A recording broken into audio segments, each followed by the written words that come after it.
Name इंद्रियासी सार नसावी बासर निद्रा बहुभाषण विठ्ठल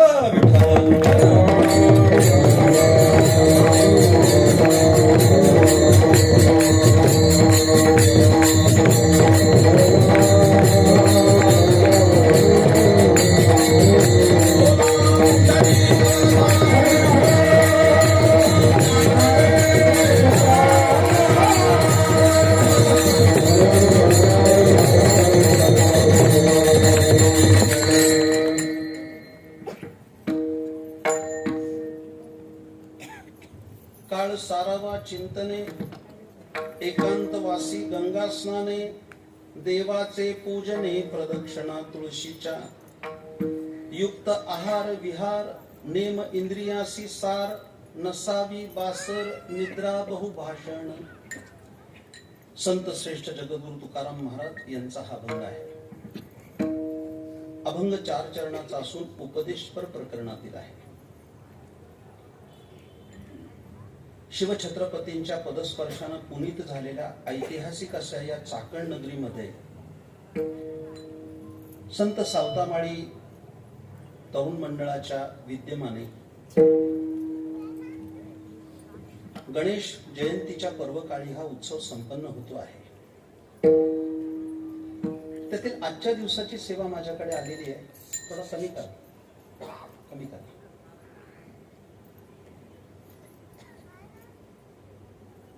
आणि माझ्या सेवेला प्रारंभ करण्यापूर्वी अंतःकरणातील काही सात्विक स्पंदन व्यक्त करणं कर्तव्य मानतो. मी प्रथमतः या उत्सवाचे प्रमुख आणि वारकरी संप्रदायाचे उपासक असे हरिभक्तीपरायण मुक्ताजी दादा नाणेकर आणि त्यांच्या सर्व टीमचं हार्दिक अभिनंदन करणार आहे. आणि अभिनंदन या करता की त्यांनी कोरोना काळात सुद्धा आपला उत्सव चालू ठेवला, ही अभिनंदनाची गोष्ट आहे. केवळ चालू ठेवला नाही तर तो शासकीय नियमामध्ये चालू ठेवला. शासकीय नियम संपूर्ण पाळून आपण सगळे एकत्र बसलेले आहोत. माझे सर्व उत्तम असे गायक आणि वादक वृंद असे सहकारी उपस्थित आहेत आणि आपण सारे. अभंग मोठा आहे याची मला जाणीव आहे. नेहमीपेक्षा तो मोठा आहे. घड्याळामध्ये 8 वाजले त्याची पण जाणीव आहे. आणि कीर्तन वेळेत सोडायचं आहे याचीही जाणीव आहे. या सर्व जाणीवा एकत्र करून थोडं सांगणार आहे, पण अतिशय गोड सांगणार आहे. ज्याला इंग्रजी भाषेमध्ये शॉर्ट बट स्वीट असं म्हणतात. थोडं पण अतिशय गोड. आणि तुम्हाला बरं वाटावं असं कीर्तन करणार नाही, तुमचं बरं होईल असं कीर्तन करणार. ज्यायोगे तुमचं आत्मकल्याण होईल, ज्यायोगे तुमचं आत्महित होईल, अशा स्वरूपाचं काही संक्षिप्त पण साक्षेपी मांडायचा माझा मानस आहे. फक्त थोडा शांत स्वभावाचा माणूस आहे. अशांत वातावरणात कीर्तन करू शकत नाही.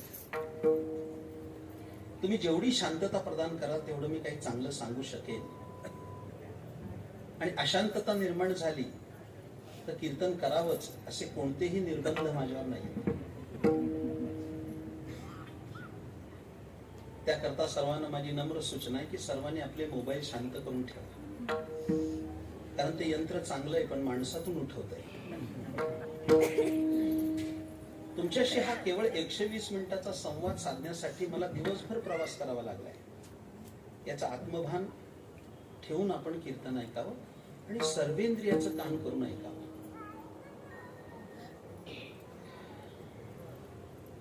हा जो अभंग आहे, हा अभंग सांगण्यासाठी मी निवडला कारण ती पार्श्वभूमी तशी आहे. इकडे लक्ष द्या.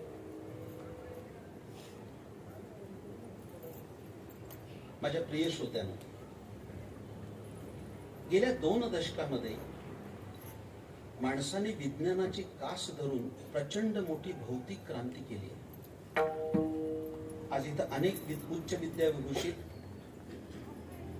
आणि प्रतिष्ठित नागरिक उपस्थित आहेत. अनेक तरुण उपस्थित आहेत. या साऱ्यांना माझं बोलणं कळेल.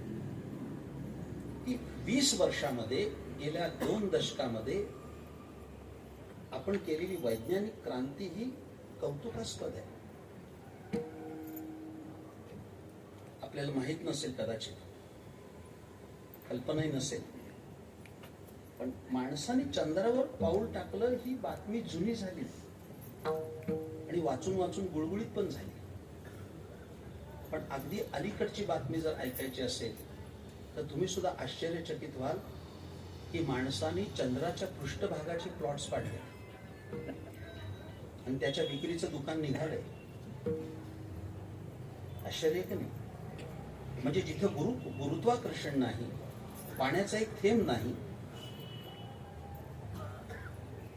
अशा ठिकाणी, म्हणजे मी चंद्राच्या पृष्ठभागाचे म्हटलं, पृथ्वीचे नाही, इथले संपत आले. चंद्राच्या पृष्ठभागाचे प्लॉट्स पाडून विक्री सुरू झाली. अर्थात कोणाला जर घ्यायचा असेल तर मी पत्ता द्यायला तयार आहे. कदाचित आता पाणी नाहीये, गुरुत्वाकर्षण नाहीये, कदाचित 1 दशकानंतर आणखीन 10 वर्षांनी तिथे पाणी पोहोचवण्याची व्यवस्था करण्यात माणूस जर यशस्वी झाला आणि कृत्रिम गुरुत्वाकर्षण निर्माण करण्यात यशस्वी झाला तर त्यावेळेस प्लॉट घेतला नाही याचा पश्चाताप नसावा. मला त्या विकासाच्या संबंधानं अधिक बोलायचं नाही. माझ्याकडे लक्ष द्या. या विकासाच्या पार्श्वभूमीवर एका बाजूला त्याच्या उत्कर्षाचा आलेख प्रतिक्षण वर्धमान आहे, हे मानावं लागेल. अगदी काल बातमी आली की मंगळावर सुद्धा नद्यांचे प्रवाह आहेत, असा नवीन संशोधन निर्माण झालं. मंगळावर नदी आहे, वैज्ञानिक त्याचा विचार करतायत. पण या विकसनशील काळात आपण सगळे सुविद्य आहात, सुशिक्षित आहात. या विकसनशील काळात मी म्हणतोय ते तुम्हाला पटावं, कारण ज्येष्ठ नागरिक पण आहेत, तरुण पण आहेत, म्हणजे दोन्ही जनरेशनची लोक माझ्या समोर आहेत. कदाचित चाकण शहरात 25 वर्षापूर्वी सुखोपभोगाची साधनं नव्हती.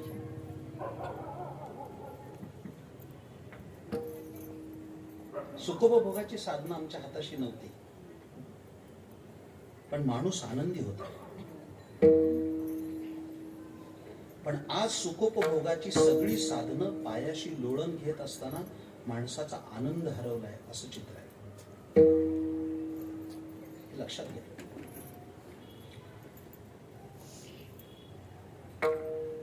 भारताला स्वातंत्र्य प्राप्त होऊन जवळपास 75 वर्ष होऊन गेली, 50 वर्षाचा काळ गेला.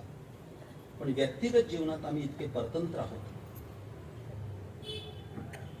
सांगितल्यानंतर कळेल, मी पैशाचं मूल्य जाणतो. या जगतामध्ये कफल्लक माणसाला शून्य किंमत आहे. द्रव्य पाहिजे, पण ते अंतिम ध्येय नाही, हे तितकंच लक्षात ठेवा. काही मुद्दे समोर मांडणार आहे माझ्या प्रस्तावात. तुमच्याकडे कितीही पैसा असू दे, अगदी ठेवायला जागा नसू दे, पण त्या पैशाच्या बळावर जगातल्या कोणत्याही बाजारपेठेमध्ये भूक विकत मिळत नाही. याचा विचार करा. म्हणजे हे सांगायला सोपं आहे, पण विचार केला तर खूप कठीण आहे. खूप पैसा आहे, पण पैशाच्या बळावर भूक विकत मिळत नाही. एक कल्पना करा, एक मोठं किराणा मालचं दुकान आहे, त्याच्यामध्ये शेठजी बसलेत गल्ल्यावर, 2000च्या नोटा मोजतायत. पण सकाळी अर्धी चपाती खाल्ली तर दुपारी 3 वाजेपर्यंत ढेकर येतात, ऍसिडिटी होते, इनो प्यावा लागतो. आणि त्याच्याच दुकानातला एक मजूर त्यांच्या देखत जर 5 भाकरी खात असेल तर यानं कसं बरं वाटेल? विचार करा या गोष्टीचा. 5 भाकरी खातो, मला अर्धी पचत नाही. जरा दादा मौज सांगू का, देव पण गमतीदार आहे, त्यांनी श्रीमंतालाच भूक ठेवली नाही. गोर गरीब मजबूत जेवतो, त्याला भूक आहे. भूक ही श्रीमंती आहे हे लक्षात ठेवा. तुमच्याकडे किती पैसा असू दे, मोजायला वेळ नसू देत, अशी माणसं मी पाहिली आहेत की ज्यांना पैसा मोजायला वेळ नाही, पण एवढा पैसा असेल तरी सुद्धा जगाच्या बाजारात कोणत्याही दुकानात झोप विकत मिळत नाही. त्याचा विचार करा तुम्ही की ज्याची त्याला लागावी लागते. वाक्य सांगू एक आपल्याला, डोकं टेकल्या टेकल्या झोप लागते आणि सकाळी अलाराम न लावता जाग येते आणि दरम्यानच्या काळात स्वप्नही पडत नाही, अशी निर्दोष झोप ज्याला लागते तो जगातला श्रीमंत आहे. लक्षात ठेवा, एक नंबरचा श्रीमंत माणूस आहे अशी झोप लागत असेल तर. त्याच्यात पण दोन वर्ग करतो मी, परमेश्वर महाराज दोन वर्ग आहेत त्याच्यात. जर शब्द जवळचे घोटाळा होऊ देऊ नका. काहींची झोप वाट बघते आणि काही झोपेची वाट बघतात. म्हणजे तुमच्यातून मला कळलंय, तुम्हाला ते समजलंय. काहींची झोप वाट बघते आणि काही झोपेची वाट बघतात. पहिल्या वर्गात आमचे सगळे वारकरी आहेत, इथपासून ते तिथपर्यंत. झोप आमची वाट बघते की हा कधी अंथरुणावर पडतोय आणि मी त्याच्यावर अंमल करते. वारकऱ्याला झोपेची विवंचना नाही. डोकं टेकली, पडला की झोपला. जरा बोलू का आणखीन पुढचं? पडल्यानंतर झोप लागते त्यालाही वारकरी म्हणू नये. झोप लागूनच खाली पडतो. चालू कीर्तनात टाळकरी आमचे पडतात, मजबूत जेवलेले असतात, खाली पडतात. नंतर कळतं त्याला झोप लागली. नेपोलियन घोड्यावर झोपत होता, त्याच्यानंतर आमचा वारकरी टाळ वाजवता वाजवता झोपे. अहो, ज्ञानेश्वर महाराजांचा पालखी सोहळा जातो, तुकाराम महाराजांचा पालखी सोहळा जातो आपल्याच रस्त्याने. दुपारी एकदा वारकरी बुवा जेवला पालखी सोहळ्यात. हे सगळे चालणारे लोक आहेत, त्यांना विचारा. दुपारी एकदा वारकरी बुवाचं जेवण झालं आणि तो नांगरटीत पडला तरी डाराडोर पंढरपूर, त्याला झोप लागली. त्याला झोपेची विवंचना नाही. आणि दुसरा जो वर्ग आहे त्याला गोळ्या खाऊन झोपा लागत नाही. 2 वाजले तरी छाताला डोळे असतात. झोप ही श्रीमंती आहे. तुमच्याकडे कितीही पैसा असू देत, त्या पैशाच्या बळावर तुम्हाला जगाच्या बाजारामध्ये समाधान विकत मिळत नाही. ते कमवावं लागतं. एक एक मुद्दे असे की त्याच्यावर स्वतंत्र व्याख्यान करावं. ही संक्षिप्त प्रस्तावना करतोय. तुमच्याकडे कितीही पैसा असेल तरी त्या पैशाच्या बळावर जगाच्या बाजारपेठेमध्ये, इकडे लक्ष द्या, जगाच्या बाजारपेठेत तुमच्याकडे कितीही द्रव्य असलं तरी सुद्धा 1 मिनिटाचं आयुष्य विकत मिळत नाही. हा अनुभव 2 वर्षात अनेक श्रीमंतांनी घेतला आणि आज लक्षात आलं की पैसा तकला दूर. ब्रिज कॅन्डी असू देत, रुबी हॉल असू देत, नाही तर दीनानाथ मंगेशकर हॉस्पिटल असू देत, 1 मिनिटाचं आयुष्य विकत मिळणार नाही पैशाच्या बळावर.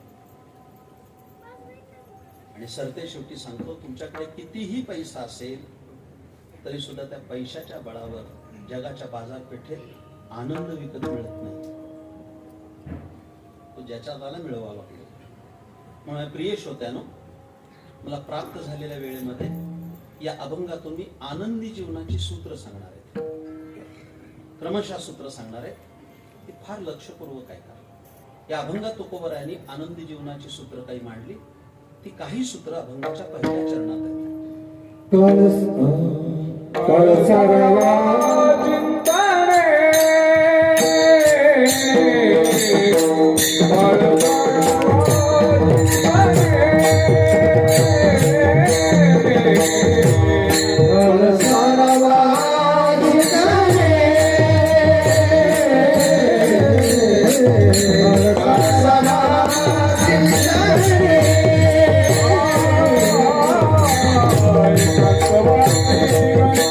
Bye.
गोड म्हटलं.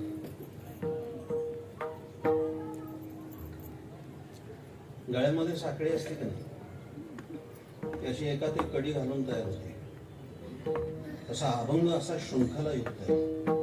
एक एक कडी सांगतो. बसलाय सगळेजण, आनंद पाहिजे ना, निश्चित ना.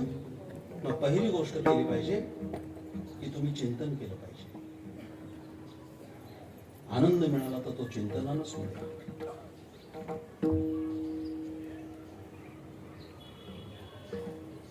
खरं म्हणजे हे असे अभंग आहे ते 120 मिनिटात संपणार नाही. त्याला 7 दिवस एकच कीर्तन करावं.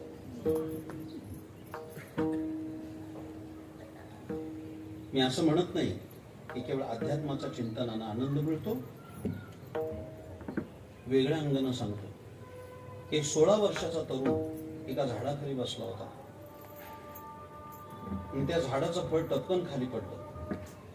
ते फळ खालीच का पडलं, एवढ्याच गोष्टीचं त्या युवकानं चिंतन केलं तर जगाला गुरुत्वाकर्षणाचा शोध मिळाला. याच्या मागे काही फळं पडली नाहीत का?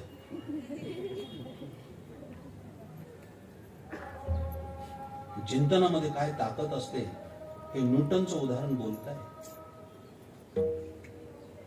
अशी अनेक उदाहरणं देऊ शकेल. मी परवाच एका ठिकाणी कीर्तनात सांगितलं,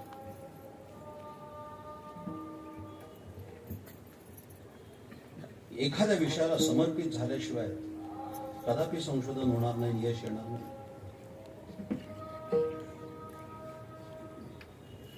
आता नाही सांगत कारण वेळ नाही तेवढा, पण ओठात आले तर पोटातही ठेवत नाही. पृथ्वी गोल आहे हे सांगण्यासाठी गॅलिलिओने आपलं सगळं जीवन समर्पित केलं. मानावं लागेल की नाही? जर सांगू, एके दिवशी गॅलिलिओ प्रयोग असं झालं की गॅलिलिओ पृथ्वी गोल आहे हा शोध करता करता स्वतःचं लग्न करायचं विसरलं. आणि नुसतं लग्न करायचं विसरलं नाही, त्याला जीव खालू घालत होती त्याची बहीण. ती बहीण आहे आपल्याला आणि तिचंही लग्न करायचं हेही विसरला. दोघेही तसेच राहिले. त्या मुलांना सांगतो, ही जी उभी आहे न जाणो हे ऐकून याच्यातला एखादा गॅलिलिओ होण्याची शक्यता आहे. म्हणजे केवळ लग्न नाही करून असं नाही. एके दिवशी गॅलिलिओ प्रयोगशाळेत होता आणि प्रयोग करत होता आणि त्याच्या बहिणीने सांगितलं जेवणाची वेळ झाली, जेवून घे. तो म्हणला माझं थोडं काम झाल्यानंतर जेवायला येतो, तू जेव आणि तू झोपी जा, मी नंतर येतो. ती बहीण जेवली आणि झोपायला गेली. 1:30-2 वाजता कधीतरी गॅलिलिओला असं वाटलं की आपलं जेवण राहिले, पण प्रयोगशाळेतून बाहेर आला आणि त्या डायनिंग टेबलवर एक ताट खरकट होतं. ती बहीण जेवली होती. ते ताट बघितल्यानंतर गॅलिलिओ म्हणाला, जेवण झालंय वाटतं आपलं. परत गेला आणि प्रयोगाला लागला. दृष्टांत सांगतो, असं केल्याशिवाय महाराजा याला चिंतन म्हणतात. आम्ही एकादशी असली तरी 4 वेळा करतोय. जे ते करू नये या मताचा मी नाहीये. न जाणू एकादशीला तुमच्याकडे आल्यावर पंचायत व्हायची. चिंतन केलं पाहिजे. जरा बोलू. माणसं चिंतन करत नाहीत, केली तर चिंताच करतात. चिंतन नाही करत. हा कोरोना तर नंतर आलाय, पण माणूस एका रोगानं पछाडलाय आणि त्या रोगाचं नाव टेन्शन आहे. माणसं चिंताग्रस्त आहे. तुम्ही बघा, सुभाषितकारांनी मोठी मोज केली. सुभाषितकार असं म्हणतात, चिता चिंता समख्याता बिंदू मात्र विशेषता निर्जीवम दहते चिता सजीवम दहते चिंता. मराठी अर्थ सांगतो. चिता आणि चिंता हे दोन शब्द जवळचे आहेत, फक्त एका अनुस्वाराचा फरक आहे. चिता या शब्दावर अनुस्वार दिला की चिंता होते, आणि चिंता या शब्दावरचा अनुस्वार काढला की चिता होते. पण जमीन आसमानचा फरक आहे. चिता माणसाला मेल्यावर जाळते आणि चिंता माणसाला जिवंतपणे जाळते.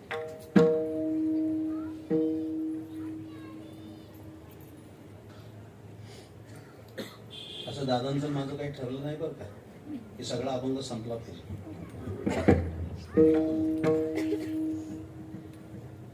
त्यांचं माझ्यावर खूप प्रेम आहे. मी आताच त्यांना विचारलं की रनिंग एज किती आहे, तर 80 आहे. म्हणजे आता त्यांचं वर्णन असं करावं की 80 वर्षाचा तरुण. मी सांगेल नंतर, आता वेळ नाहीये.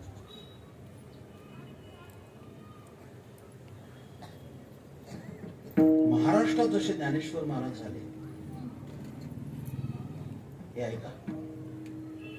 तामिळनाडूमध्ये खूप मोठे संत झाले आणि त्यांचं नाव आहे संत तिरुवल्लुवर. खूप मोठे संत झाले. जसे देशोदेशीचे ज्ञानेश्वर, तामिळनाडूमध्ये तिरुवल्लुवर नावाचे संत झाले आणि ती कुरल नावाचा ग्रंथ लिहिला. वाचा आपण कधीतरी. मी तर सगळ्या तरुण कीर्तनकारांना, माझ्या मित्रांना सांगतोय की ज्ञानेश्वरी, गाथा, भागवत याच्याबरोबर अवांतर वाचन पण तितकंच केलं पाहिजे.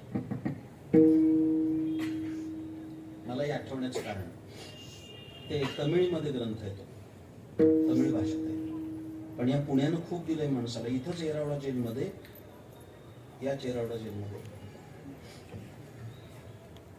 साने गुरुजी होते आणि त्याच खोलीत एक तमिळ कैदी पण होता. एकाच खोलीत.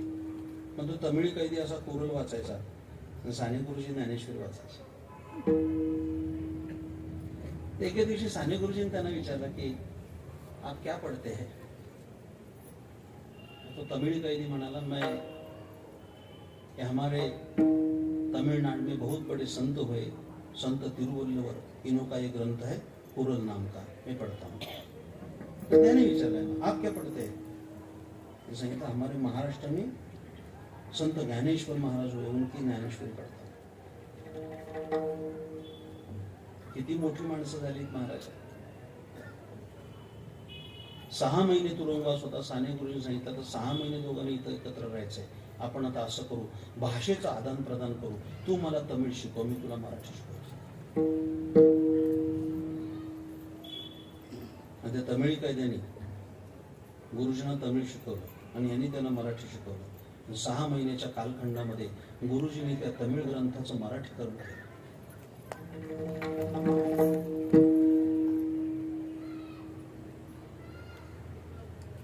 आणि ते कुरल मी वाचलं.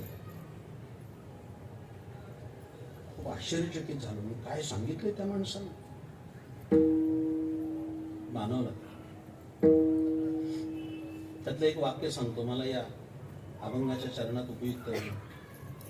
माणूस चिंता का करतो की त्याच्या जीवनात दुःख आल्यानंतर त्याला चिंता भेडसावतात. सुखाच्या प्रसंगी त्याला चिंता नसते, दुःखद प्रसंगी तो सचिंत होतो. पण तिरुवल्लुवरांनी इतकं सुंदर लिहिलंय, इतकं माझं सगळं कीर्तन न कळो तशी अपेक्षा पण नाही, पण जाताना एक वाक्य घेऊन जा या महाद्वारातून, आयुष्याचं कल्याण होतं.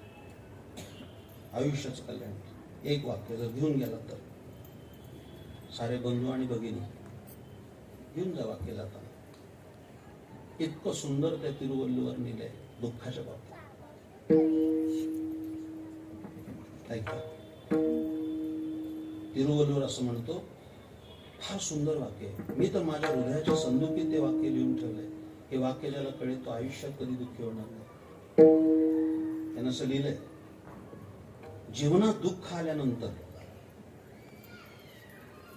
जीवनात दुःख आल्यानंतर जे लोक भीत नाहीत त्यांच्या जीवनामध्ये दुःख यायला भीतात. एवढा मोठा विचार आहे. पण दुःख सुद्धा विचार करतं, गेल्यानंतर याच्यावर परिणामच होत नाही तर जाच कशाला.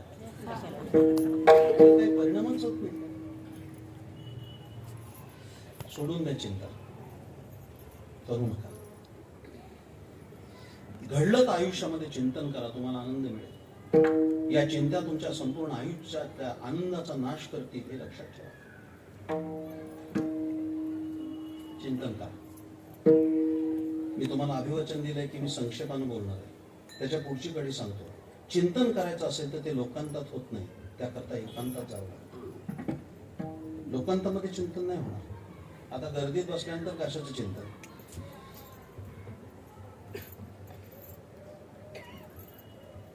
जगद्गुरु तुकाराम महाराज भंडारा, भामचंद्र, घोराड्या जात होते ना. कशा करतात? येणे सुखे रुचे एकांताचा वास. येणे सुखे रुचे एकांताचा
चौकात उभं राहायचं. पण संस्काराची शिदोरी काय करू शकते त्याचं उत्तम उदाहरण आहे.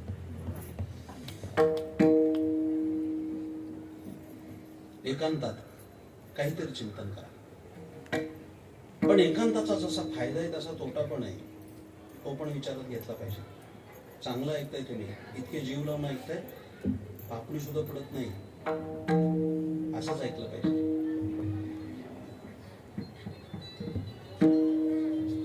एकांताचा एक फायदा आहे की तुम्ही एकांतात गेला तर चिंतन होतं, हे बरोबर आहे. पण तोटा सुद्धा तेवढा लक्षणीय आहे. इकडे लक्ष द्या. एकांतामध्ये जर साधू संत गेले, सत्पुरुष गेले, तर त्यांना विचार स्फुरतात. आणि एकांतात सामान्य माणूस गेला की त्याचे विकार जागृत होतात. हा त्याचा तोटा आहे. लक्षात ठेवा. पण वाम विचार येऊ नये म्हणून त्याच्या पुढची कडी तुकाराम महाराजांनी सांगितली. गंगा स्नाने एकांतवासी, गंगा स्नाने, गंगेचं स्नान करावं. पण मला क्षमा करा, सांगू का, गंगेचं स्नान करावं हे जरी सत्य असलं तरी गंगाकाठची माणसं पंपाखाली आंघोळ करतात. इंद्रायणी असो, नाही तर मुळा मोठा असो, नाही तर पवना असो. माझ्यावर खूप चांगले संस्कार केले होते वेदमूर्ती श्रीराम गजानन जोशी दादा. त्यांनी आयुष्यामध्ये 3000 नद्यांचं स्नान केलं होतं. 3000 नद्यांचं. हे सांगण्याचा एक स्वतंत्र विषय आहे, मी आता सांगत बसत नाही. पण आयुष्यात एकदा तरी गंगेचं स्नान घडावं. गंगा पापनाशिनी, तापहारिणी आणि पुण्यदायिनी. मी काही माझा राजकीय पिंड नाही, जरी मी बारामतीचा असलो तरी. आध्यात्मिक भूमिकेतून सांगतोय मी तुम्हाला, तसे अर्थ लावू नका. अर्थात आमची मतं स्वतंत्र आहे, तो अलहिदा प्रश्न आहे. पण 1947 ला देश स्वतंत्र झाला. 47 देश स्वतंत्र झाला. पण ब्रिटिशांनी देश ताब्यात देताना सर्वात मोठी क्लुप्ती केली असेल तर त्याची 2 शतलं केली. हिंदुस्थान पाकिस्तान झालं तर नाही. पण त्या फाळणीमध्ये सर्वात मोठा तोटा कोणता झाला असेल, सर्वात मोठा तोटा, तर सिंधू नदी आपल्या देशात राहिली नाही. सिंधू आपल्या त्यात. खरं तर संपूर्ण वेदवाङ्मय धांडोळलं तरी सुद्धा हिंदू हा शब्द कुठेही नाही. हिंदू धर्म याची व्याख्या एवढीच आहे की सिंधू नदीच्या खोऱ्यामध्ये जी संस्कृती वर्धमान झाली ती हिंदू संस्कृती आहे. पण ज्या खोऱ्यात हे हिंदू वाढले ती सिंधू नदी आमच्यात नाही राहिली, फाळणीमध्ये. पण तरी तमाम तुम्हा वारकऱ्यांना एक सांगतोय की सिंधू आमच्या देशात राहिली तर फाळणीनं केलेला सर्वात मोठा तोटा. पण तरी सुद्धा आम्हाला समाधान एका गोष्टीचं आहे की फाळणी होताना गंगा नदी आमच्या देशात राहिली ही आमची सर्वात मोठी संपत्ती. फार सुंदर वर्णन केलंय महाराजांनी. 18 भार वनस्पती फुले फळे उडती, 18 भार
गंगा स्नान झाल्यानंतर सर्वात मोठी गोष्ट कोणती असेल हे सांगितलं पाहिजे. माझ्या प्रिय श्रोतांना, घरामध्ये जे दुःख प्रवेश करताना एरवी समर्थांना म्हणायची काय गरज होती? जगी सर्व सुखी असा कोण आहे, विचारी मना तुझी शोधून पाहे. प्रत्येकाच्या घरात दुःख येतं. ते दुःख येण्याला दोनच दरवाजे आहेत. त्यातला पहिला दरवाजा त्या घरात निर्माण झालेले पितृदोष, आणि 2 त्या घरामध्ये झालेला कुलधर्माचा लोप. त्यावर विस्तारपूर्वक कधीतरी बोलता येईल. पण एक सांगतो की आपल्या घरामध्ये सौख्य नांदावं असं वाटत असेल तर त्या घरातल्या कुलदेवतांची पूजा त्या घरातल्या कर्त्या पुरुषानं केली पाहिजे.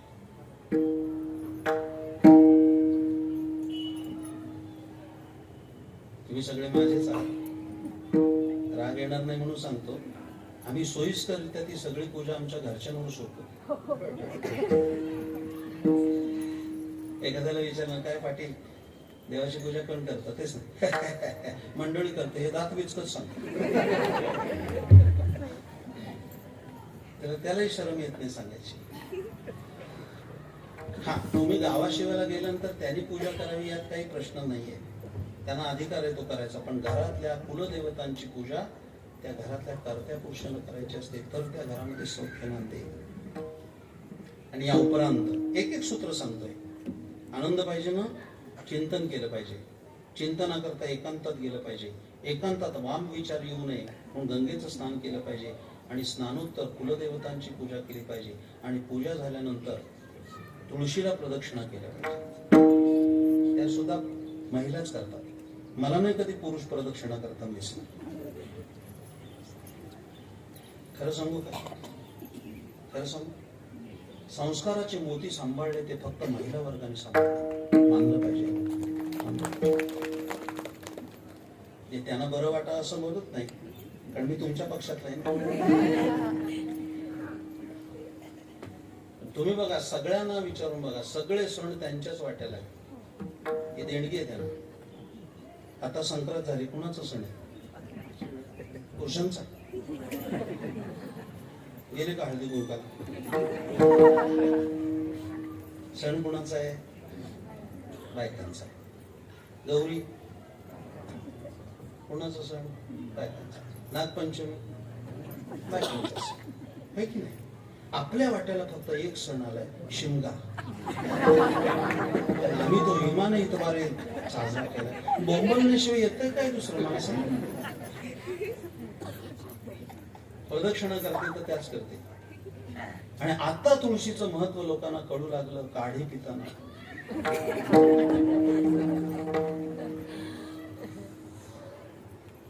काढे 2 वर्ष झाले माणसं तुळशीचे काढे पित आहेत.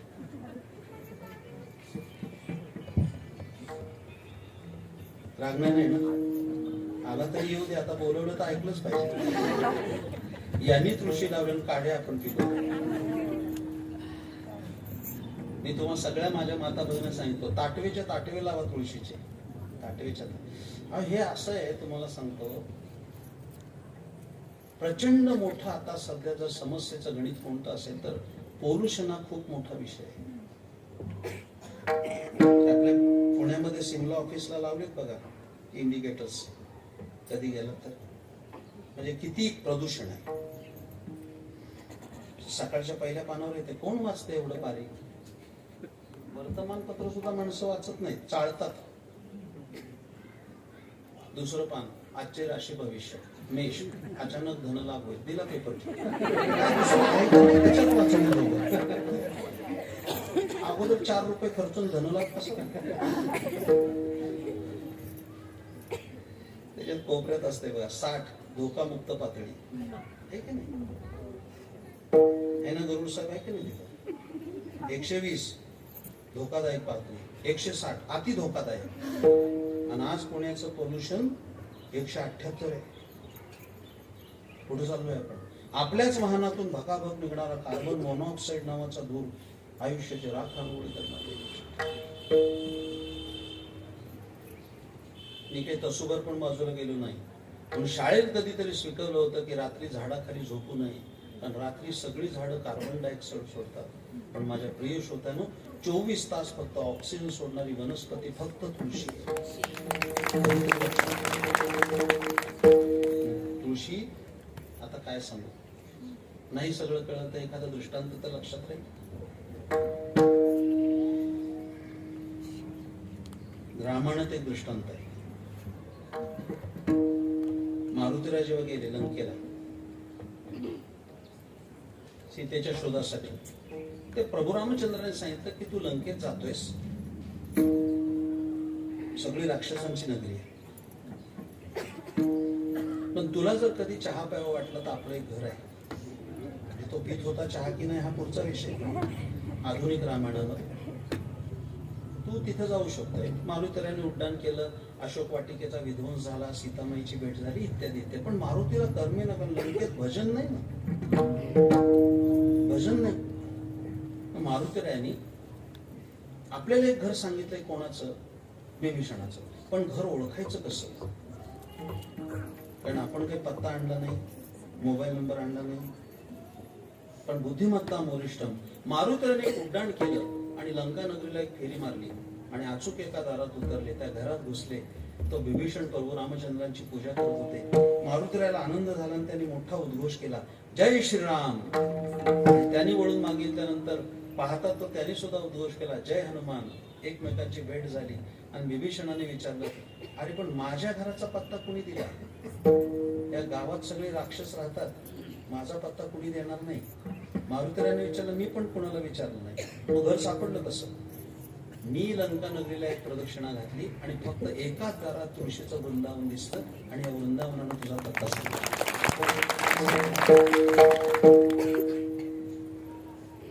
नाही कळलं? सांगू, साधं गणित आहे. ज्या दारात तुळशीचं वृंदावन ते सज्जनाचं घर, आणि ज्या दारात तुळशी नाही ते राक्षसाचं घर. एवढं कळलं तरी पुष्कळ झालं. दादा, मी लहानपणी चांदोबा वाचायचो. चांदोबा, आता तो चांदोबा लिंबोनीच्या झाडामागे गेला. चांदोबा नावाचं एक पुस्तक यायचं बारकं, या मुलांना नाही माहिती ते. पण करमणुकीची साधनं नव्हती त्यावेळी. रामहरी महाराज ते चांदोबा कधी येईल, 1 ते 5 तारखेच्या. माझे वडील क्लास 1 ऑफिसर होते. तो पेपरवाला चांदोबा टाकायचा. आम्ही त्या काकाला रोज विचारायचो, चांदोबा आला का? नाही, ते बाळा उद्या येईल. चांदोबा वाचताना काही गोष्टी सापडल्या तर मला उत्तर आयुष्यात कीर्तनात उपयोगी आल्या. बोलू का? ज्ञानेश्वरी जेवढ्या अभिरुचीनं वाचायची तेवढा चांदोबा पण वाचला. ते गोष्ट होती. 40 वर्षात मला कामाला आली. एक राजा होता आणि एक प्रधान होता. इकडे लक्ष द्या. दोघे निघाले आणि फिरायला चालले असताना तो राजा नास्तिकच होता. तर तो प्रधानजी जो होता रस्त्याने जाताना काय झालं, एक तुळशीचं रोप दिसलं. प्रधानजीने असा त्याला नमस्कार केला त्या तुळशीला. त्या बादशाला राग आला. त्या बादशाने विचारलं, प्रधानजी ये क्या है? ये हमारा भगवान है. त्या बादशाला राग आला, ये पौधा कोई भगवान होता है? त्याने ते तुळशीचं रोप उचललं, त्याचा चोळा मोळा केला आणि दिलं फेकून. प्रधानजीला वाईट वाटलं, पण आता काय करणार, भाकरी. आश्रिताला स्वतःच मत नसतं. जरा पुढे गेले, पण म्हणले याची खोडच मोडली पाहिजे. एक फरलंगभर गेले नसते तर मोठं खासखुसलीचं रोप होतं. तिथं प्रधानजीने असा साष्टांग नमस्कार घातला, आडवाच होता. त्या बादशाने विचारलं, अभी ये क्या है? ये उससे भी बड़ा भगवान, वो छोटा भगवान, ये बड़ा भगवान. आता त्याला चेव होतात बादशाला. त्याने ते पण झाड उचललं, चोळा मोळा केलं, फेकून दिलं. पुढे काय झालं सांगितलंच पाहिजे. ती जी तो आतमध्ये पडली ती आग झाली आणि तो टराटरा खाजवायला लागला. प्रधान जी ये क्या हुआ? प्रधान जी ये क्या हुआ? प्रधान जी ये क्या हुआ? तो प्रधान जी बोले, कुछ नहीं हुआ, छोटे भगवान ने बड़े भगवान को फोन किया जब भी ऐसा. तो अभी क्या करना होगा, चलो छोटे भगवान की माफी मागू. ते बिराड तिथून तिथं आणलं. ते तुळशीचं झाड पडलेलंच होतं तिथं. प्रधानजीने ते तुळशीचं झाड उपटलं, त्याचा रस काढला आणि त्या राजाच्या सगळ्या अंगाला लावला. त्या तुळशीच्या दिव्य गुणांनी आग शांत झाली. त्याने हात जोडले, दृष्टांत संपला. हा तुळशीचा महिमा सांगितला. तुम्हाला काही नाही कळलं तरी तुळशीला प्रदक्षिणा केल्या पाहिजे. म्हणून वारकरी संप्रदायाने कायमचं गणित बांधून झालं, तुम्हाला जर दीक्षा घ्यायची असेल तर गळ्यात तुळशीची माळ घातली पाहिजे. अहो मी काय सांगतो नीट ऐका.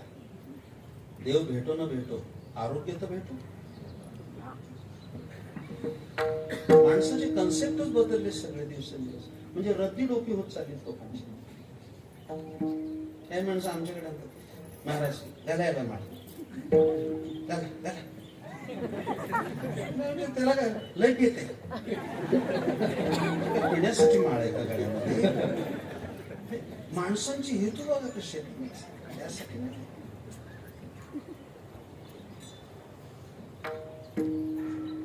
आनंद पाहिजे ना. युक्त आहार विहार नेम इंद्रियासी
आनंद पाहिजे ना, तिकडे लक्ष द्या.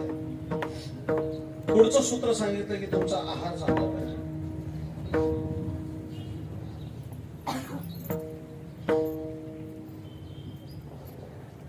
चळबळू नका, आहार चांगला पाहिजे.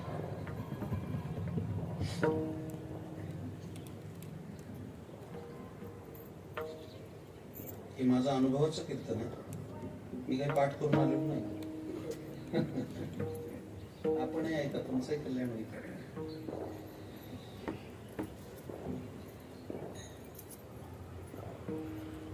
नगर रस्त्याने कधी आता जावं लागतं प्रवासात. नगर रस्त्याने जाताना त्या शिरूरच्या जवळ एक कानिफनाथ ढाबा आहे. असे माझ्याकडे बघू नका की मी ढाब्यावर जातो. अजूनही तेवढी सुचिता सांभाळली, पण म्हणजे चक्रधारा होते, त्यांना अमृतपान करायचं होतं. गाडी थांबवली, ते गेले प्यायला चहा. मला तेवढ्यात काहीतरी चांगलं मिळालं. कधी ते जाऊन बघा. त्या मालकाने तिथं असा फलक लावलाय, नानीपनाथ ढाब्यावर फलक आहे. काय सुंदर लिहिलंय त्या माणसाने, मानलं पाहिजे. घेऊन जाताना वाक्य इतकं सुंदर आहे. तिथं असं त्याने लिहिलंय, शाकाहाराचं महत्व सांगताना त्याच्यावर त्याने लिहिलंय, मेरा पेट कोई मरे हुए प्राणियों का कब्रिस्तान नहीं. मेरा पेट कोई मरे हुए प्राणियों का कब्रिस्तान नहीं और मैं मेरे पेट में मरे हुए प्राणियों को दफनाना नहीं चाहता. काय खातोय आपण, काय पितोय आपण?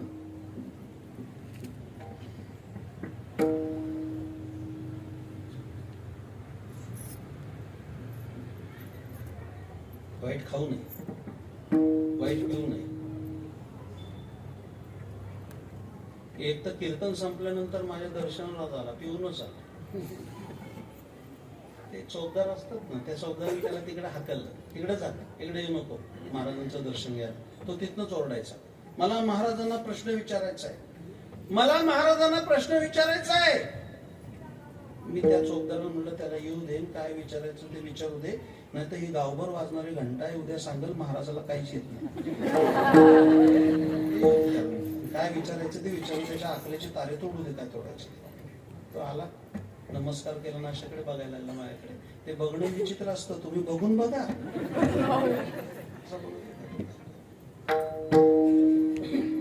काय पाहिजे तुम्हाला, त्याने विचारलं. तुम्हाला असं म्हणायचं कारण नाही. त्यांनी मला विचारलं, तुम्हाला अगस्त्य ऋषी माहिती आहे का? तेव्हा मला कळलं की तो सुद्धा अभ्यास म्हणजे त्यांनी पुराण वाचलंय. माहिती आहे. तो किती घोटात सागर प्याला? म्हटलं 3 घोटात प्याला. मग मी एका घोटात 9 सागर पिऊन आलो. तो मोठा का मी मोठा? म्हणलं तूच मोठा, आता तुझ्यापेक्षा कोण मोठा या क्षणात? अशी किती गोष्ट होत आहे.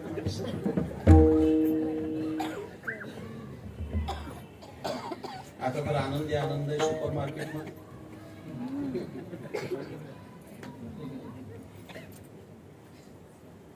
माणसं घेऊन येताना झिंगत येते. वाईट खाऊ नये, वाईट पिऊ नये. ज्ञानेश्वरी ऐकता, राणीची पाले खायला निवाणी करविले लंकेश्वरा. ज्ञानेश्वर महाराज किती सुंदर सांगतात. राम आणि रावणाचं युद्ध झालं, त्या युद्धामध्ये रावणाच्या बाजूने कोण लढत होते? कोण लढत होते?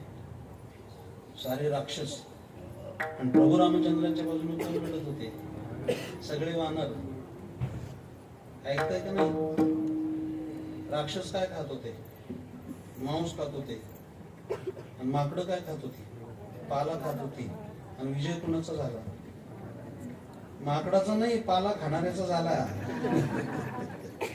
राणीची पाले खाईला.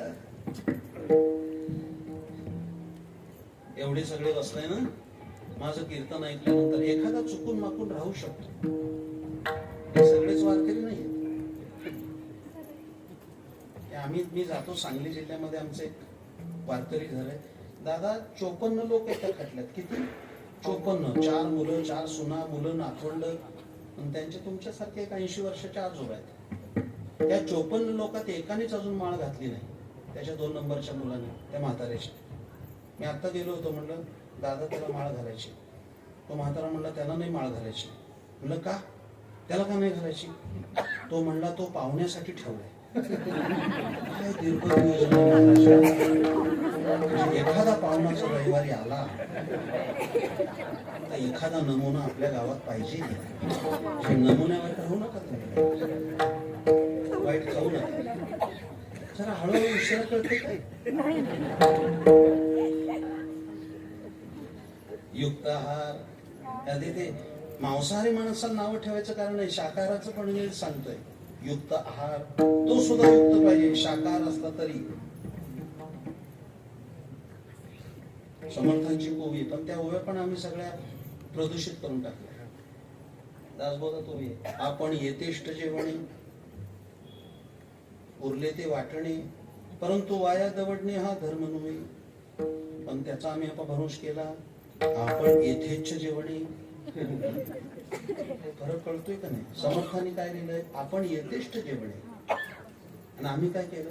आम्ही यथेच्छ जेवणे, शब्द येतिष्ठ जेवणे असा, इष्ट जेवण. कळू नाही तर न कळू सगळ्यांना एवढं सांगतो की कमी जेवलं पाहिजे. माझा अनुभवाचं गणित आहे. मला 12वीत असताना एक योगाचार्य शिकवायला येत होते. त्यांनी मला एक सूत्र चांगलं सांगितलं, ते सांगतो. त्यांनी सांगितलं, तुम्हाला जर चांगलं जीवन जगायचं असेल तर त्यांनी एक मंत्र दिला. ते म्हणाले, पोटाचे 4 भाग करायचे. प्रत्यक्ष नाही, 4 भाग कल्पना करायची. त्याच्यामध्ये 2 भागामध्ये अन्न, एका भागात आणि 1 भाग कप्पा रिकामा ठेवायचा. तुम्हाला आरोग्य मिळेल आणि आनंद मिळेल. पुढे त्याने एक फार हिंदी एक सुंदर एक वाक्य सांगितलं. ते म्हणले, कम खाना खूप चबाना, यही है तंदुरुस्ती का खजाना. कमी खा. माणसं पंक्तीला बसल्यानंतर जे पोत भरून, पोत हलवून कसं भरतात.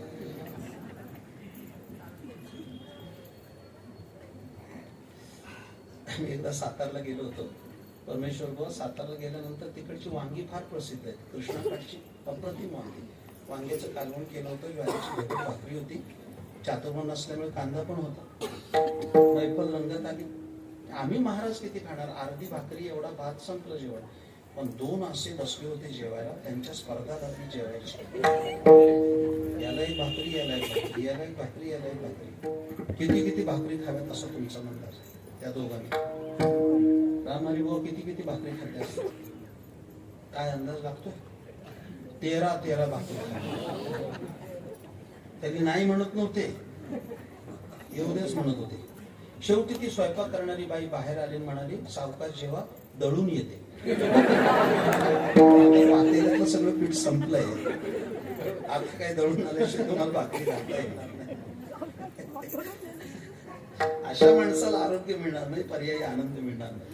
युक्त आहार, युक्त विहार, नेम इंद्रियांशी सार. आता वेळ संपत चालला, माझी ओळख व्हायला लागली. नसावी वासर, निद्रा बहु भाषण. खूप बोललो नाही पाहिजे. काही माणसं एवढी बकाल बोलत असतात.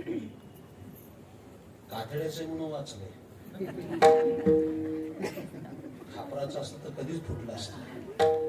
सगळं सारखं तोंड चालूच, पिटी पिटी पिटी पिटी. ऐकता, विनोबाजीने असं म्हटलंय की मौन ही सर्वात मोठी साधना आहे. कमी बोलायला शिका.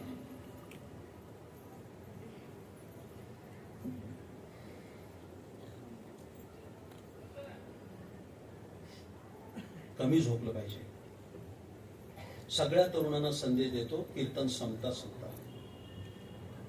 एवढं घेऊन जा घरी. ऐकायचंय माझं कीर्तनातलं स्टेटमेंट आहे. ज्या व्यक्तीला मोठं व्हायचंय त्याचा अंथरूण सूर्यनारायणाने पाहता कामा नये, तरच तो माणूस मोठा होईल.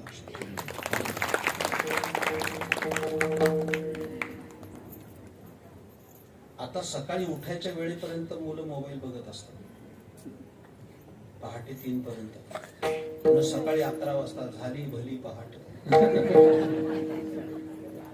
यश नाही येणार, कधीच येणार नाही. माझं आजचं कीर्तन ऐकल्यानंतर उद्याचा तरुण जर पहाटे उठला तर माझं कीर्तन यशस्वी झालं. सूर्योदयाच्या पुढे उठायचं.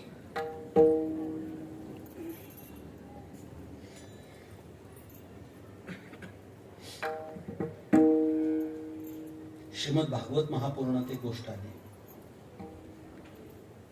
आणि गुरुचरित्रात पण आली. फार सुंदर गोष्ट आहे, ऐकून तर ठेवा. इंद्राची सभा बसली होती आणि रंभादी देवांगना नृत्य करत होते. देव, ऋषी, यक्ष हे सगळे बसले होते. आणि एवढ्यामध्ये 4 युगाचे 4 पुरुष तिथे आले. कृतपुरुष, त्रेतापुरुष, द्वापार पुरुष आणि कलिपुरुष असे 4 पुरुष आले. पण 3 पुरुष जे होते त्यांना 4 हात होते आणि त्याच्या हातात आयुध होते. पण कलिपुरुष जो आला त्याच्या हातात शस्त्र तर नव्हतं, पण अंगावर वस्त्रही नव्हतं. नग्न आला, नुसता नग्न आला नाही तर विविध स्वरूपात आला. त्यांनी एक हात आपल्या तोंडावर ठेवला होता आणि एक हात जननी देवावर ठेवला होता. असा विविध स्वरूपात येता क्षणी सगळ्या देवस्थांनी माना खाली घातल्या आणि लज्जित होऊन निघून गेल्या. ऋषीमुनींनी माना खाली घातल्या. देवर्षी नारद उठले आणि त्या कलीपाशी गेले आणि कलीला विचारलं, कले, अरे लाज वाटते का? ही इंद्रसभा आहे. असा आलास, एक तर नग्न आलास, विविध स्वरूपात आलास, एक हात मुखावर ठेवला आणि एक हात जननीवर ठेवलास, लाज नाही वाटत? विकट हास्य करत कली म्हणाला, हे देवर्षी नारदा, माझ्या युगाचं महिमान सांगण्यासाठी आलो. हे कसलं महिमान? तो म्हणला, मी एक हात मुखावर ठेवलाय आणि एक हात तोंडावर ठेवून दुसरा हात जननेंद्रियावर ठेवलाय. याचा अर्थ काय? कली म्हणाला, या दोन गोष्टी जो ताब्यात ठेवेल तो कलियुगामध्ये संत होईल. नसावी वासर निद्रा बहु भाषण विठोबार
मी माझ्या प्रस्तावनेत सांगितलं की द्रव्य पाहिजे, प्रपंच असो नाही तर परमार्थ असो. कारण कफल्लक माणसाला या जगतामध्ये शून्य किंमत आहे.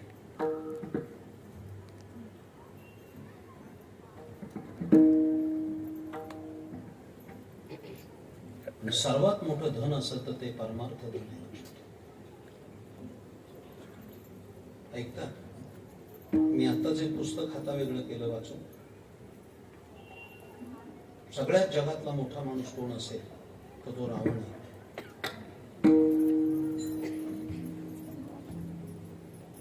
गायच्या पोडी घेऊन पारावर मळत रावण नालायक होता या म्हणण्याला शून्य किंमत आहे.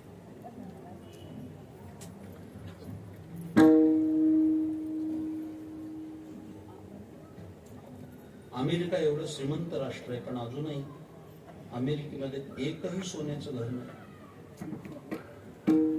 आहे.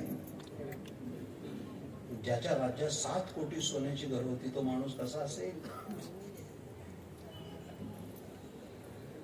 2 तोळ्याचं ब्रेसलेट हातात घालून बाजारात फिरणाऱ्या माणसाला काय रावण कळणार आहे?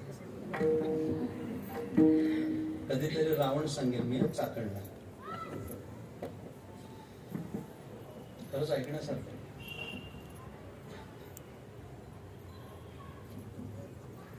त्याच्याकडे खूप गुण आहेत.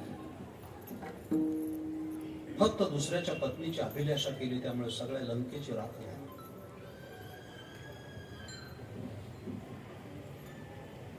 एवढं सगळं असून आता माझ्या एका चाहत्याने बंगला बांधला नगरला. त्यालाही झाली 10 वर्ष.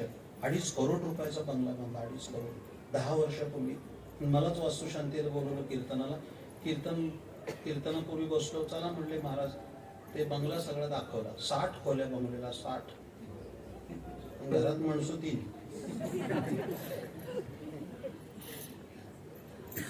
सगळं झालं. 1 लाख रुपयाचं दार होतं त्याला. मला विचारलं कसा वाटला, म्हटलं मला नाही आवडला. आणि मग खलास झाला. त्याला वाटलं खूप स्तुती करतील. नाही आवडलं मत स्वातंत्र्य. हे तू बोलवलं म्हणजे चांगलं म्हटलंच पाहिजे असं नाही. अहो म्हणले 2.5 कोटी रुपये घालवले महाराज. ठीक आहे, चांगली गोष्ट आहे. तू 35 वर्षाचा मुलगा आहे, कर्तबगार आहेस, चांगली गोष्ट आहे. मग त्याला जवळ घेऊन सांगितलं, म्हटलं चांगला बांधलायस, पण मी यासाठी म्हणालो की आम्ही वाचन केलेली माणसं आहे, वाचतोय आम्ही. रावणाच्या राज्यात 7 कोटी सोन्याची घरं होती. अजून तुझ्या बंगल्याच्या दाराला सोन्याची कडी नाही तर चांगलं कसं? बरोबर ना. एक लक्षात ठेव, एवढी मोठी संपत्ती गोळा करून हे बांधलं हे सत्य असलं तरी एक जिवंत सत्य विसरता कामा नये. आंघोळ बाहेरच घालणार.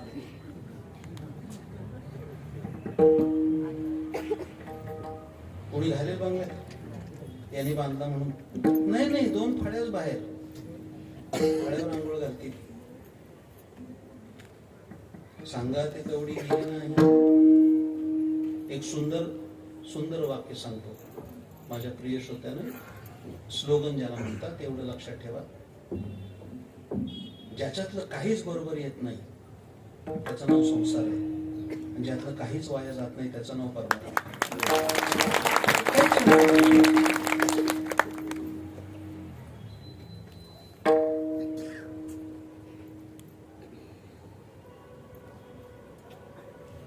दुखरा कोपरा काढण्यात काही मजा नाही.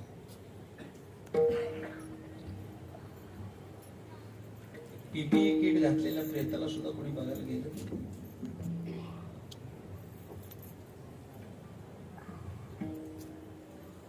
आणि संत वचन नंतर लक्षात आली, राहती निराळी रांडा पोरे सकळ.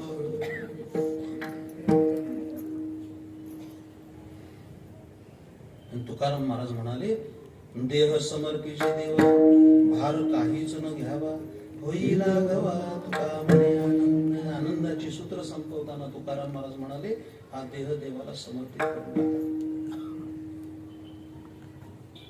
छोटे दृष्टांत सांगतो 2, जे की अध्यात्माचं खूप मोठं रहस्य आहे.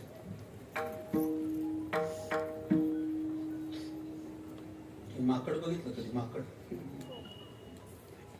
माकडी ते दिसतात खंडाळ्याच्या घाटात. म्हणजे 4 पायाचीच बोलतोय मी, ते गोंधळू. ती माकडीन जर बघितलं तर माकडीला असे पिलू चिटकलेलं असतं तिचं. असं चित्र बघितलं का नाही?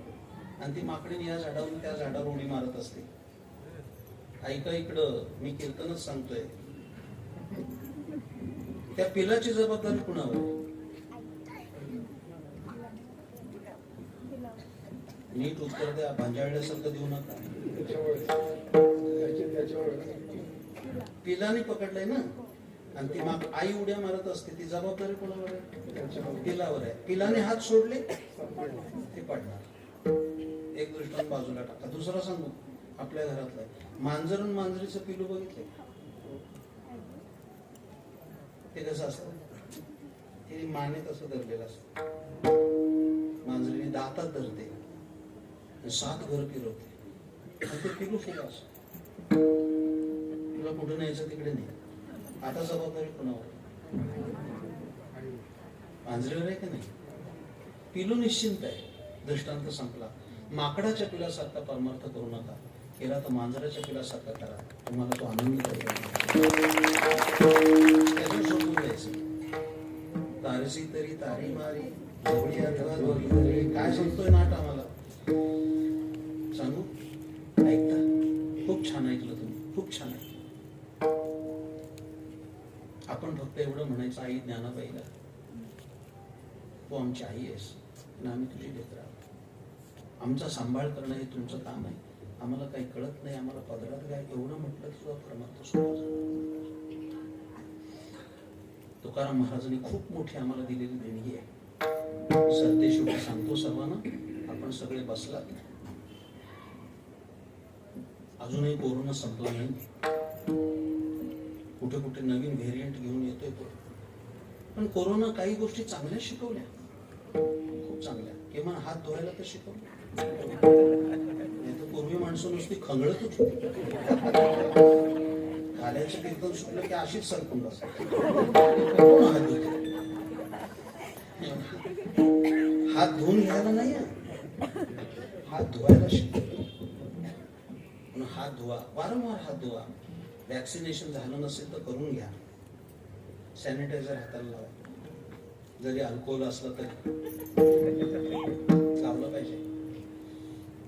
एक जण तर पिणारी ग्रस्त माझ्याजवळ आले, म्हणले काय महाराज, शेवटी दारूच कामाला आली. त्याचा काय विचार चालला?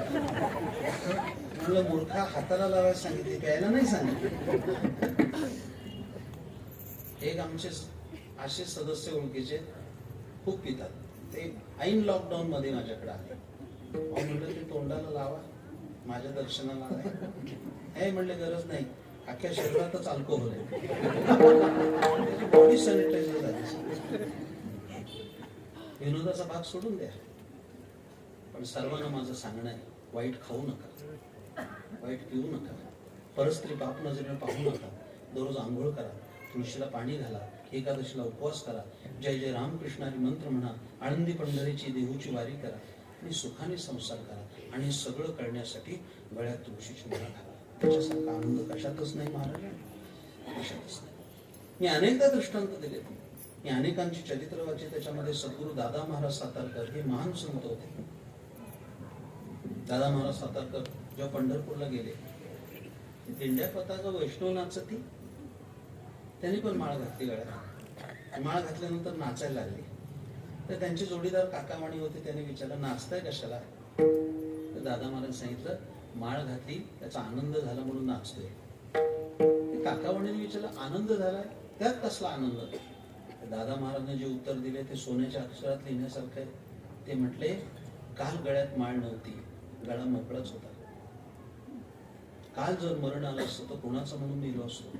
आज गळ्यात माळ पडली, उद्या मरण आलं तरी सुद्धा ज्ञानोबा तुकोबाचं म्हणून. असं कुणी राहिलं असेल नमुन्यासारखं तर राहू नका.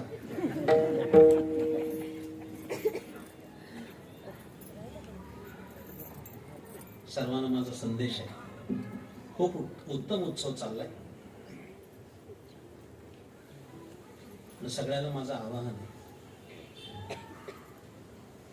की दादांची खूप मोठी इच्छाशक्ती आहे की हा उत्सव व्हावा. वर्षभर माझ्या मागे लागलेत, वर्षभर. आणि पुढच्या वर्षी काला करण्यासाठी आताच त्यांनी श्री गुरु चैतन्य महाराजांना सांगून ठेवलंय. म्हणून मी 80 वर्षाचा तरुण म्हटलं त्यांना. दोघेही अनुरूप आहेत. तुमच्या मावशी जर बसल्यात कीर्तनाला, दोघेही परमार्थाला अनुकूल. नाही तर असं काही घडतंय की नवरा वारकरी असेल तर बायको असते, बायको वारकरी असेल तर नवरा हिरण्यकश्यप, नवरा वारकरी असेल तर बायको 14 जानेवारी. विस्कळीत दिसत म्हणजे 14 जानेवारी नाही कळाला. काही जण ते कॅलेंडरच मोजत बसतात. कीर्तन कळायला फार उंची असावी लागते महाराज.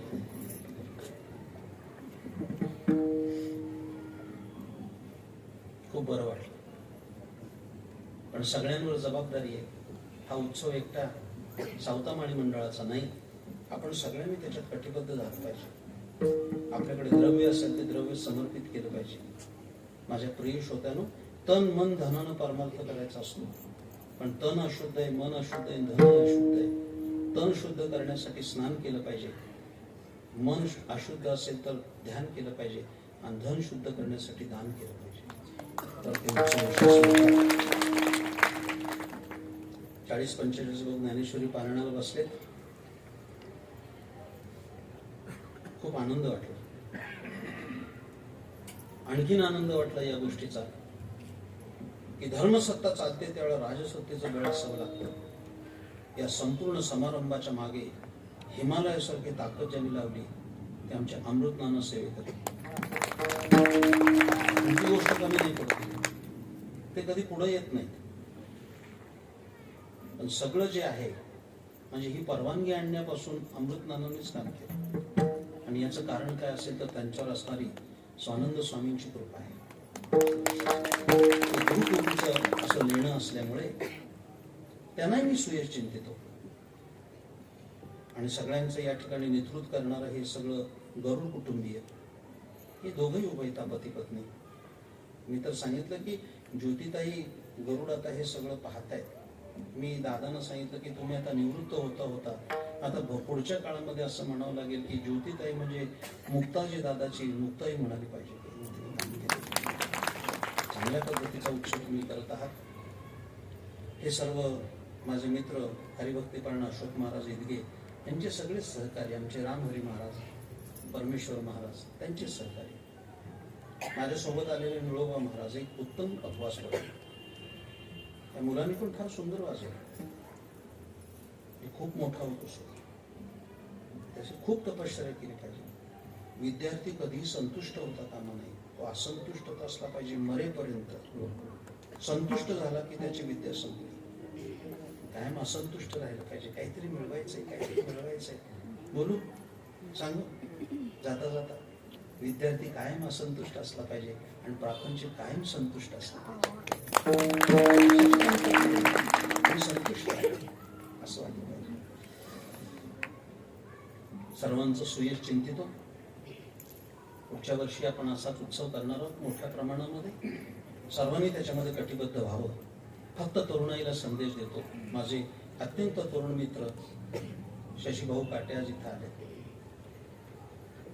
एक वारकरी पंढरीचा असं त्यांचं वर्णन करायला पाहिजे की तरुण मुलांना घेऊन वारकरी संप्रदायाचा प्रचार आणि प्रसार करणं हे खूप मोठं व्रत अंगीकारलेली ही मंडळी आहे. त्यांनाही सुयश चिंतितो. पण सरते शेवटी तरुणांना संदेश देतो. 5 गोष्टी कमवायला शिका. सगळं कीर्तन कळेल न कळेल, पण 5 गोष्टी कमवा. त्यातली उत्तम प्रकृती, 2 पुरेशी संपत्ती. उत्तम प्रकृती पाहिजे, सुदृढ माणूस पाहिजे. 2 पुरेशी संपत्ती. 3 संस्कारी संतती. 4 संताची संगती आणि 5 ईश्वराची भक्ती. या 5 गोष्टी ज्याच्याकडे असतील झालेली सेवा गणरायाच्या चरणी समर्पित. ज्ञानेश्वर